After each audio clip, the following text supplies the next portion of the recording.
For 37 years, I've been what my husband calls just a housewife. Just. As if the word could diminish everything I've built in the shadows of his success. As if raising 3 children, managing a household, and being the invisible backbone of his construction company meant nothing at all. My name is Margaret, and I'm 72 years old. I live in a modest 2-story house in suburban Ohio, where the autumn leaves are just beginning to turn golden outside my kitchen window.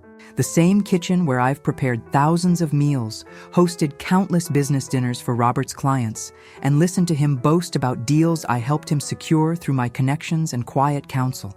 You see, people underestimate women like me. We're the generation that was taught to smile, support, and stay silent. We ironed shirts at dawn, packed lunches with love notes, and somehow managed to remember every birthday, anniversary, and business meeting that mattered. We were the ones who answered late-night calls from worried clients, who smoothed over Robert's rough edges with charm and grace. But just a housewife doesn't capture the woman who earned her business degree before marriage was even a thought. It doesn't describe someone who spent decades watching, learning, and quietly building relationships that would make any CEO envious. It certainly doesn't define a woman who has been secretly investing her small inheritance from my mother, turning modest savings into something much more substantial. Robert never asked about my little hobby with investments. He was too busy being the big shot contractor, the man who built half the shopping centers in our county. He never noticed when I started attending city planning meetings, or when I began having coffee with the wives of his biggest competitors. After all, what could an old housewife possibly be plotting? The house feels different these days, quieter. Our youngest, Sarah, moved to California last spring, and the boys have their own families now. Robert spends most evenings in his recliner, beer in hand, watching sports and making comments about how easy I have it. Must be nice to have nothing to worry about all day, he'll say, not looking up from the television. If he only knew what I worry about. If he only knew what I've been planning. This morning, like every morning for the past 4 decades, I made his coffee exactly the way he likes it. 2 sugars, splash of cream. I ironed his work shirt while he showered, and I packed his lunch in the same blue cooler I bought him for his 40th birthday. The routine is so automatic, I could do it in my sleep. But today feels different. Today, I can feel something shifting inside me. Like a door that's been locked for decades is finally ready to open. As I watched him drive away in his pickup truck, coffee mug in the cup holder and lunch cooler on the passenger seat, I couldn't help but smile. He has no idea what's coming. No idea that his just a housewife has been anything but just sitting around all these years. The phone call I've been waiting for is supposed to come today, the one that will change everything. The call came at 2:47 p.m. on a Tuesday. I remember the exact time because I was watching my neighbor Mrs. Henderson struggle with her groceries, thinking I should help her when my phone rang.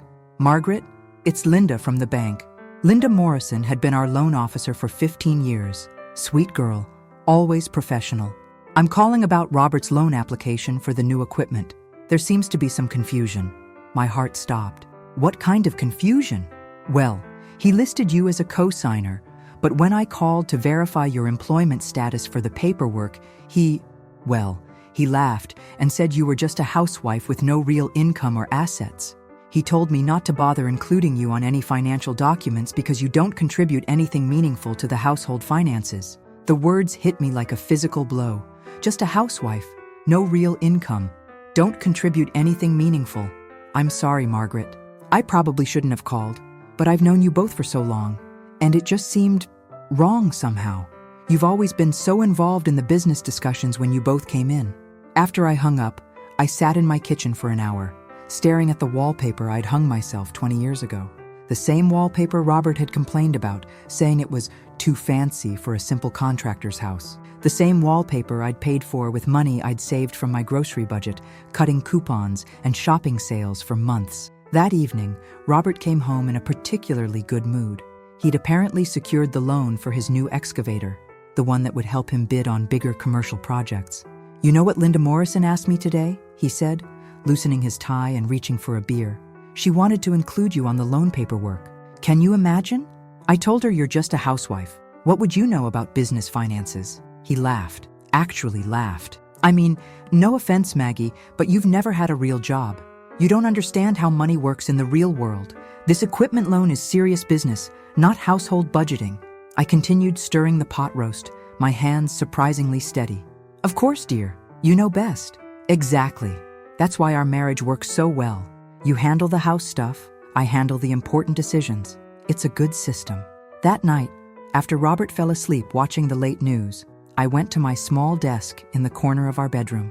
The same desk where I'd been quietly managing what he called my little investment hobby for the past 15 years. I opened my laptop, the one I'd bought myself last year when he said computers were too complicated for someone my age. I logged into my investment account and stared at the number on the screen. 7 figures. 7 figures that Robert had no idea existed, built from my mother's inheritance, careful stock picks, and reinvested dividends. Money that had grown while he dismissed my little hobby as something to keep me busy. Then I opened another browser tab and searched for something I'd been thinking about for months: how to acquire a failing business. What would you do in my place? Would you stay silent? Or would you show them exactly what just a housewife is capable of? The days following that phone call felt like living underwater. Everything looked the same: the morning coffee routine, the ironed shirts, the packed lunches. But something fundamental had shifted inside me. I moved through our house like a ghost of myself, seeing everything with new eyes. Robert didn't notice the change, of course. He was too busy celebrating his new equipment loan, making calls about upcoming projects, and basking in what he saw as his financial success. He'd come home each evening, kick off his work boots, and regale me with stories of his day as if I were an audience rather than a partner. "The Morrison project is going to be huge, Maggie," he'd say, feet up on the coffee table I'd refinished myself. "Could set us up for retirement real nice." Us. As if I hadn't been setting us up for retirement all along. I started taking longer walks around our neighborhood, past the houses where I'd organized bake sales and charity drives, past the community center where I'd volunteered for decades. Mrs. Patterson from 3 houses down waved from her garden, and I wondered what she'd think if she knew her quiet neighbor Margaret was sitting on enough money to buy half the block. The hardest part wasn't the anger. It was the loneliness. For 37 years, I'd believed we were a team. I'd convinced myself that his success was our success, that his dreams were our dreams. But that phone call had shattered the illusion. I wasn't his partner. I was his unpaid staff. I began spending my afternoons at the public library, researching business acquisitions and market analysis. The young librarian, Jessica, started saving the business journals for me. "Working on something interesting, Mrs. Thompson?" she'd ask with genuine curiosity. "Just keeping my mind sharp, dear," I'd reply, which wasn't entirely a lie. At home, I'd sit at my little desk after Robert fell asleep, diving deeper into financial reports and industry analyses.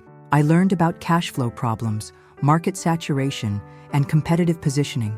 I studied the construction industry in our county like I was preparing for a doctoral thesis. What I discovered was fascinating. Robert's company, Thompson Construction, was successful, but not exceptional. He had good relationships with a few key clients, but he'd never expanded beyond residential and small commercial work. He was comfortable, but not visionary. More importantly, I learned about his biggest competitor, Morrison and Associates. Despite the name similarity to our bank officer, there was no relation. Morrison and Associates was a larger firm that had been struggling since the founder's death 2 years ago. The widow was looking to sell, but the asking price was steep, and most potential buyers were scared off by some outstanding legal issues. Legal issues that, with the right approach and enough capital, could be resolved. I started having coffee with Eleanor Morrison, the widow, under the pretense of offering condolences and friendship. We'd meet at the little cafe downtown, 2 older women sharing stories about our late spouses and the challenges of managing alone. Eleanor had no idea I was married to her late husband's competitor. She just saw a kind woman who listened to her worries about the business she didn't understand but couldn't bear to see fail. "Frank built this company from nothing," she'd tell me, stirring sugar into her coffee with shaking hands. 43 years of his life. I can't just let it die with him." "Of course not, dear," I'd say, patting her hand. "I'm sure the right person will come along."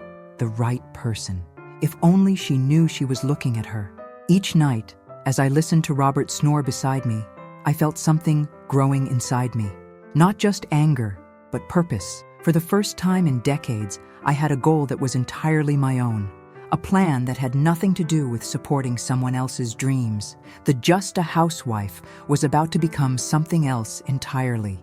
3 weeks after that devastating phone call, I was sitting across from Eleanor Morrison in our usual corner booth at Rosie's Cafe, listening to her pour out her heart about the business she was desperate to save. The autumn sun streamed through the window, casting long shadows across our coffee cups, and I realized this was the moment everything would change. "I've had 3 potential buyers look at the books," Eleanor was saying, her voice heavy with disappointment. "They all walked away when they saw the outstanding litigation. Frank was fighting a lawsuit when he passed. Something about a delayed commercial project. The lawyers say it could drag on for years." I nodded sympathetically, though my pulse quickened. I'd already researched that lawsuit extensively. It was a nuisance claim, easily settled with the right legal strategy and sufficient capital. The kind of problem that scared away small-time investors, but was perfectly manageable for someone with resources. "The thing is, Margaret," Eleanor continued, "I know the business is sound. Frank had contracts lined up through next spring, good relationships with suppliers, and a solid crew. But I don't understand construction, and I can't run it myself. I'm 74 years old. Have you considered selling to someone who could maintain Frank's legacy?" I asked carefully. "Someone who understands the value of what he built?" Eleanor's eyes lit up. "That's exactly what I want. But who? The young hotshots want to gut everything and start over. The established companies see us as competition to eliminate, not preserve." I took a sip of my coffee, choosing my words carefully. "What if I told you I knew someone who might be interested? Someone with the capital to handle the legal issues and the vision to honor what Frank created?" "Really? Who?" I smiled. "Let me make some calls first. But Eleanor, what would you say to an offer that cleared the lawsuit, kept Frank's crew employed, and gave you a fair price for the business?" Her hands trembled slightly as she set down her cup. "I'd say it sounds too good to be true. Sometimes, the best solutions come from unexpected places." That afternoon, I drove to the city to meet with my investment advisor, James Chen. James had been managing my portfolio for 8 years, and he'd watched my modest inheritance grow into something substantial, with a mixture of admiration and bewilderment. "Mrs. Thompson," he said, reviewing the documents I'd prepared, "this is quite ambitious. You're talking about liquidating 60% of your portfolio to acquire a construction company? Is it feasible? Financially? Absolutely. You have more than enough capital. But are you sure about this? It's a significant departure from your conservative investment strategy."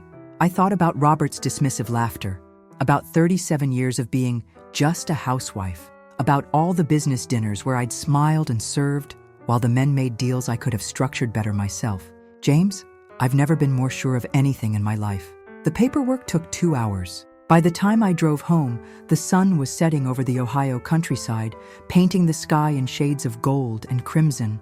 I felt like I was driving toward a new life. Robert was already home when I walked in, sitting at the kitchen table with papers spread out in front of him. "Where were you?" he asked without looking up. "Dinner's not started.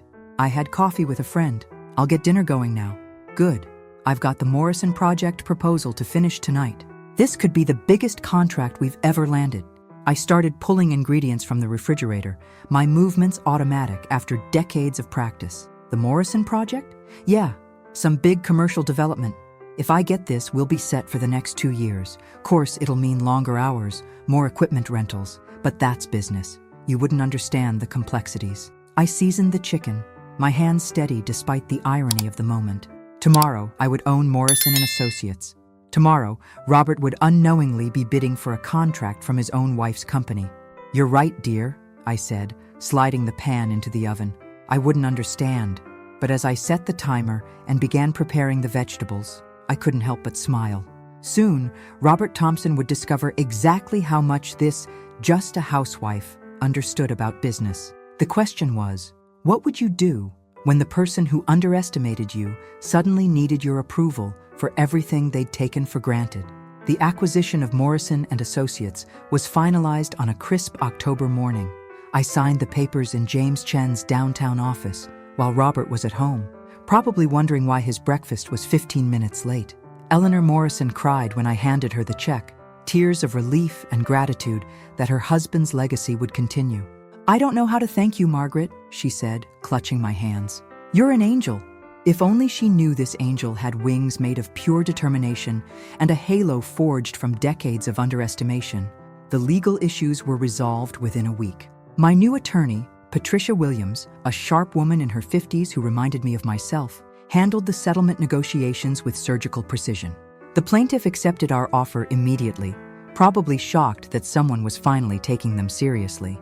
"You have good instincts for this business," Patricia told me as we reviewed the final paperwork. "Have you considered that this might not be your last acquisition?" The thought had occurred to me, but I was taking things one revolution at a time. The hardest part was maintaining normalcy at home.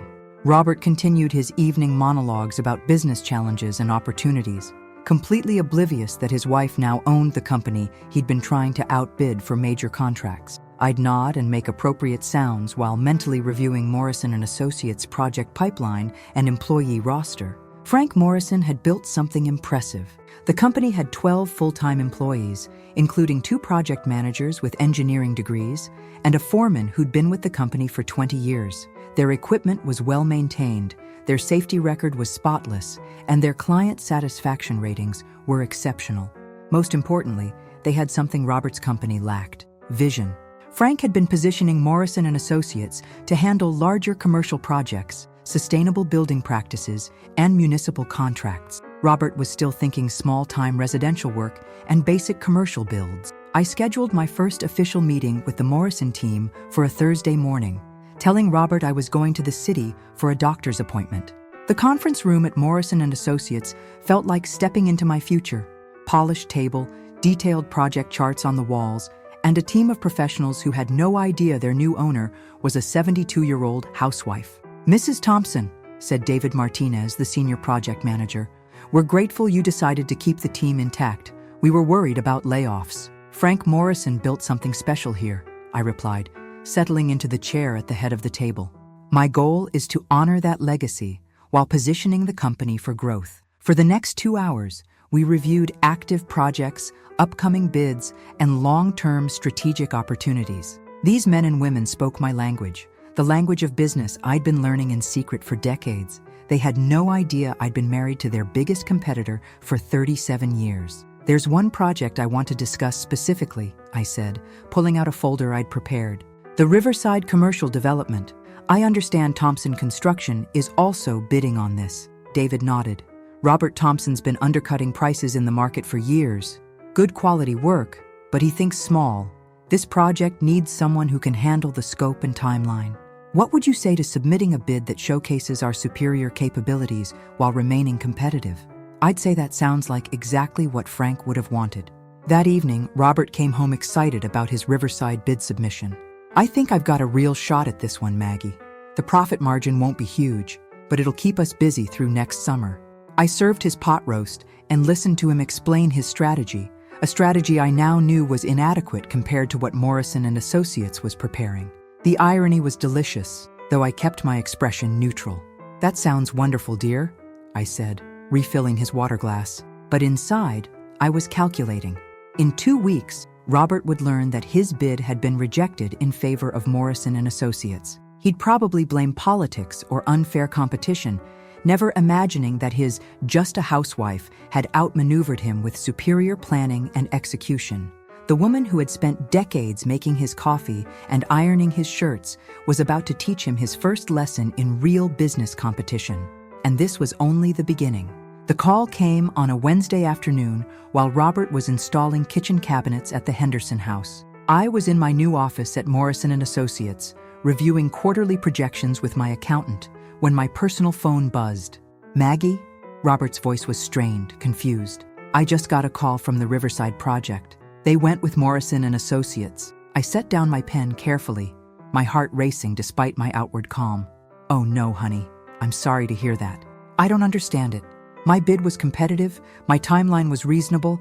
How does a company that's been struggling for 2 years suddenly beat me on a major contract? Maybe they had something you didn't consider." "Like what?" "I've been doing this for 25 years, Maggie. I know construction."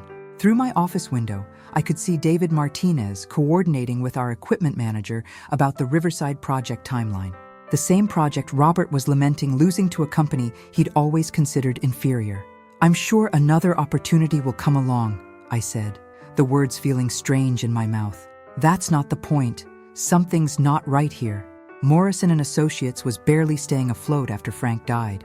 Now suddenly they're winning contracts and settling lawsuits? Someone with serious money must have bought them out. My pulse quickened. Does it matter who owns them now? Of course it matters. If some big corporation is moving into our market, it changes everything. I need to find out who's behind this. That evening, Robert came home with a stack of papers and his laptop, determined to research Morrison and Associates' recent changes. I cooked dinner while he muttered about business licenses and ownership transfers, completely unaware that the answers to his questions were sitting across the table from him. The county records show the sale went through 3 weeks ago, he said, stabbing at his meatloaf. But the new owner's name is listed as M.E. Thompson Holdings, LLC. Never heard of them. M.E. Thompson, Margaret Elizabeth Thompson. I'd used my full legal name for the holding company, thinking it would provide some anonymity. I hadn't considered that Robert might investigate thoroughly enough to notice the surname. Thompson's a common name, I said carefully. Yeah, but what are the odds? And look at this. The registered address is downtown, same building as Chen Investment Services. Isn't that where you go for your little investment meetings? My blood turned to ice. I wouldn't know, dear. I just meet James in his office. Robert stared at the papers, his brow furrowed. M.E. Thompson, Margaret Elizabeth. The moment stretched between us like a tightrope. 37 years of marriage, and he was finally seeing me clearly for the first time.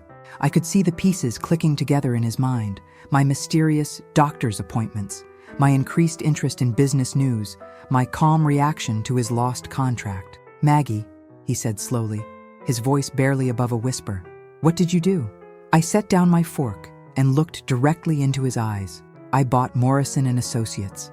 The silence that followed was deafening. Robert's face went through a series of expressions: confusion, disbelief, shock, and finally, something that looked like fear. That's impossible. You don't have that kind of money. You're just a housewife? I finished for him.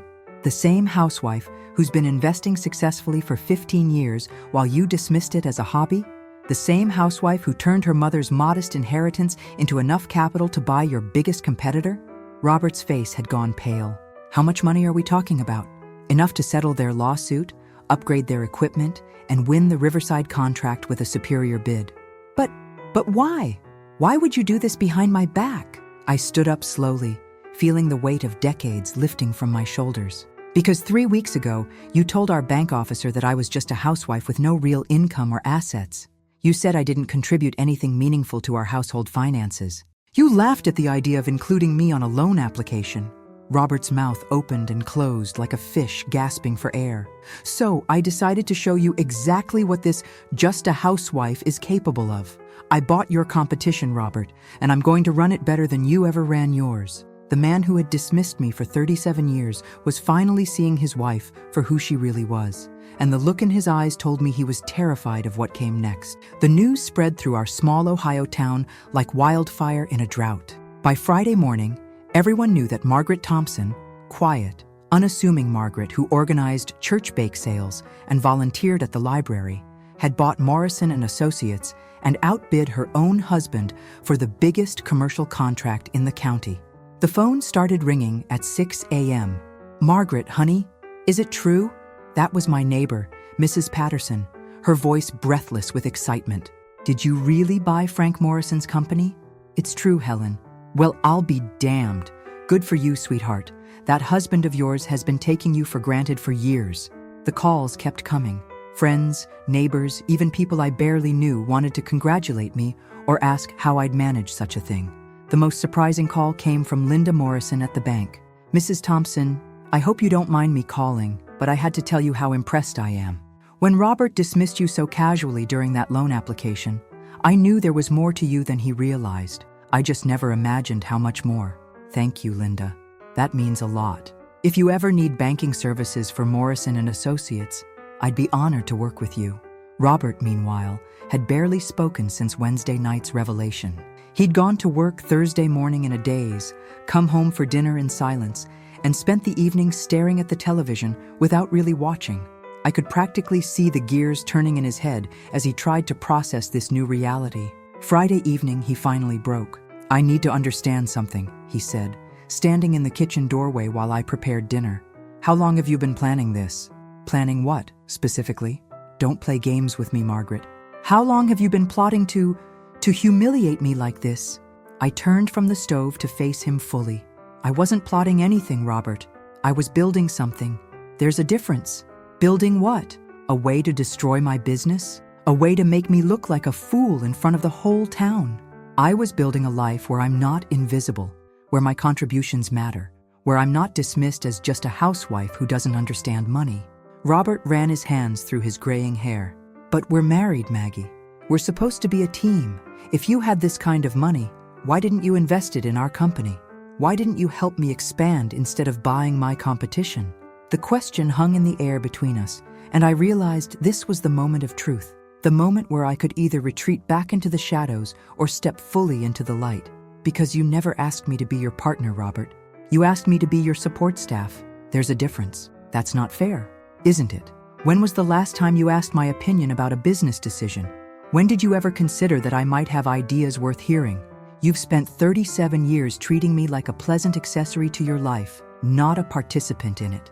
Robert slumped into a kitchen chair, suddenly looking every one of his 74 years. "So what happens now? Do you want a divorce? Are you trying to ruin me?" "I don't want to ruin you, Robert. I want you to see me. I see you." "No, you see what you've always seen. The woman who makes your coffee and irons your shirts. But I'm also the woman who just acquired $1 million company and won a contract you couldn't. I'm both of those people, and I always have been." The doorbell rang, interrupting our conversation. Through the front window, I could see David Martinez from Morrison & Associates standing on our porch, holding a folder. "That's my project manager," I said, smoothing my apron. "We have some contracts to review." Robert stared at me as if seeing a stranger. "Your project manager?" "Yes, Robert. My employee, because I'm not just a housewife anymore. I'm a business owner." As I walked to answer the door, I could feel my husband's eyes on my back. The woman he'd married was still there, the one who cared for him and their home. But she was no longer the only woman in the room. The revolution was complete. Now came the harder part, building something new from the ashes of what we'd been. 6 months later, I was sitting in the conference room at Morrison & Associates, reviewing our quarterly reports with a sense of satisfaction I'd never experienced before. We'd completed the Riverside project 2 weeks ahead of schedule and under budget. 3 new commercial contracts were in the pipeline, and our reputation in the industry was growing stronger each month. David Martinez knocked on my open door. "Mrs. Thompson, there's someone here to see you." Robert stood in the doorway, hat in hand, looking more humble than I'd seen him in decades. He was wearing his best shirt, the blue one I'd ironed countless times, and his work boots were actually clean. "Hello, Margaret. Could we talk?" I gestured to the chair across from my desk. "Of course." He sat down carefully, his eyes taking in the office that had become my second home. The walls were decorated with project photos and industry awards. My desk held architectural plans and financial reports. This was clearly the workspace of someone who understood business very well indeed. "The Henderson project is behind schedule," he said without preamble. "The electrical subcontractor I hired turned out to be unreliable, and I'm looking at penalty clauses if I don't finish by month's end." "I'm sorry to hear that. I was wondering, that is, I'd like to ask, would Morrison & Associates consider subcontracting the electrical work? I know we're competitors now, but..." I leaned back in my chair, studying the man I'd been married to for 37 years. "What makes you think I'd want to help Thompson Construction? Because despite everything, I know you're not vindictive. And because..." He paused, struggling with words that had never come easily to him. "Because I was wrong about you. Completely, utterly wrong." "Go on." "I spent our entire marriage thinking I was the smart one, the business-minded one, the one who understood how the world worked. But you've built something here that's better than anything I ever accomplished. Your project management is superior, your client relationships are stronger, and your financial planning puts mine to shame." I waited, sensing there was more. "I've been thinking about what you said, about being partners versus being support staff. I realize now that I never treated you like an equal, and I'm ashamed of that. You deserved better." "Yes, I did. I'm not asking you to come back to the way things were, Margaret. I couldn't ask that even if I wanted to, because I can see now that the way things were was wrong. But I'm hoping we can find a way forward that honors who you really are. I stood up and walked to the window, looking out at the construction site where our crews were working on a new office complex. What exactly are you proposing, Robert? A partnership, a real one. Thompson Construction has good relationships with residential clients and smaller commercial projects. Morrison & Associates has the capacity for larger commercial work and municipal contracts. Together, we could handle projects neither company could manage alone. And personally? He was quiet for a long moment. Personally, I'm hoping my wife will give me a chance to learn how to be married to the remarkable woman she's always been, instead of the diminished version I created in my head. I turned back to face him. It would be a very different kind of marriage, Robert. I know. And I want that. I want to be married to the woman who bought a company and turned it around in 6 months. I want to be married to someone who challenges me and surprises me and makes me better than I am alone. What about the housework? The cooking and cleaning and all those domestic tasks you took for granted? We'll figure it out together. Maybe we hire help. Maybe we share the load. Maybe we eat more takeout. He smiled tentatively. I'm 74 years old, Margaret. It's time I learned to iron my own shirts. I considered his proposal carefully. The old Margaret would have said yes immediately, grateful for any acknowledgement of her worth. But I wasn't the old Margaret anymore. I'll consider a business partnership, I said finally. But it would be a formal arrangement with contracts and clear divisions of responsibility. And any personal reconciliation would have to be earned, not assumed. I understand. Do you? Because I'm not going back to being invisible, Robert. I'm not going back to being just a housewife who doesn't understand business. That woman is gone forever. Good, he said, standing up. She deserved better than I gave her. And the woman sitting in this office deserves a partner who sees her clearly. As Robert left my office, I felt something I hadn't experienced in decades. Hope. Not the quiet, patient hope of a woman waiting for someone else to change, but the bold, confident hope of a woman who had changed herself and was ready to build something new. The girl who had earned her business degree 50 years ago was finally getting to use it. The woman who had spent decades supporting someone else's dreams was finally pursuing her own. And the wife who had been taken for granted was finally being seen for who she truly was. At 72 years old, I was just getting started. If you've ever felt invisible, underestimated, or dismissed, remember this. It's never too late to show the world who you really are. Sometimes the most powerful revolutions happen quietly, one carefully planned step at a time. What would you do if someone finally saw your true worth? Share your thoughts below. I'd love to hear your story of finding your own voice. The end.